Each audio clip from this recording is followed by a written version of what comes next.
Oui, tous les scénarios sont possibles et d'ailleurs nous sommes prêts à tous les scénarios. Nous, si vous voulez, ce que nous faisons, c'est que nous ne bloquons pas notre activité politique ou notre campagne en attendant un jugement. On continue à travailler sur le programme, on continue à faire le tour de la France. Marine et Jordan travaillent ensemble et puis avant l'été, nous saurons ce que la justice décide et nous prendrons les décisions. Marine Le Pen l'a dit, avant le début de l'été, elle décidera elle-même si en fonction du jugement, elle est en situation de concourir pour l'élection présidentielle ou si c'est Jordan Bardella qui y va. Donc si vous voulez, maintenant on attend ce jugement. La défense va, elle, se prononcer, elle va expliquer pourquoi nous pensons que nous sommes sincères. Moi, je sais que Marine Le Pen est sincère, et nous verrons. Mais en tout cas, chez nous, Laurent Jacobelli, si les réquisitions actuelles, si tout ça est maintenu lors du jugement, très clairement, ça va être compliqué pour Marine Le Pen de se présenter, parce que précisons-le quand même aux auditeurs d'Europe 1, c'est un point clé lors des réquisitions. L'exécution provisoire n'a pas été requise, justement. Est-ce qu'on peut imaginer que Marine Le Pen puisse se pourvoir en cassation, par exemple, de prendre le risque de rester candidate et de se voir privée d'élections à quelques semaines de 2027 ? Est-ce que ce ne serait pas un peu risqué, ce scénario-là ?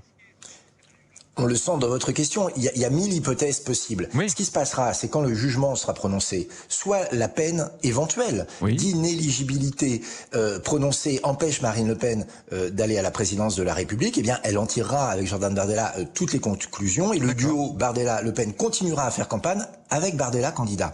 Si elle est relaxée, évidemment qu'elle sera candidate. Il y a la question effectivement du recours éventuel, mais vous savez, s'il y a à nouveau un recours, le jugement sera prononcé quelques semaines avant l'élection présidentielle, ce qui ne nous laisserait pas le temps de faire campagne. Et Marine Le Pen a été très claire, elle ne mettra jamais pour son intérêt personnel une campagne nationale du Rassemblement national en danger, et donc elle en tirera évidemment les conclusions. Vous regardez les sondages, Laurent Jacobelli, vous voyez qu'aussi c'est vrai que Jordan Bardella est très bien placé, est très haut. On peut se poser la question, peut-être se dire, allez, pourquoi pas finalement miser sur la jeunesse et sur Jordan Bardella dès maintenant ?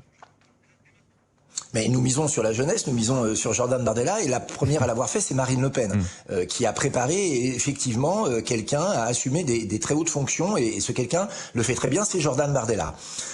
Vous savez, les sondages montrent deux choses. La première, c'est que Marine Le Pen et Jordan Bardella sont les deux personnalités politiques préférées des Français. Le JDD classe seulement 2 personnalités politiques parmi les 100 préférées, c'est Marine et Jordan. Deuxièmement, ça montre que et Marine Le Pen, évidemment par son parcours, et Jordan Bardella, par ses sondages, sont capables demain de concourir pour la présidence de la République. Pour le reste, vous savez, moi j'ai l'intime conviction que le candidat ou la candidate du camp national gagnera ces élections. Parce que les Français n'en peuvent plus de la politique d'Emmanuel Macron et même de la politique de la fausse droite depuis des décennies, qu'ils ont besoin d'alternance et que la seule force d'alternance républicaine, démocratique et crédible, c'est le Rassemblement national, incarné par un duo, Jordan Bardella, Marine Le Pen.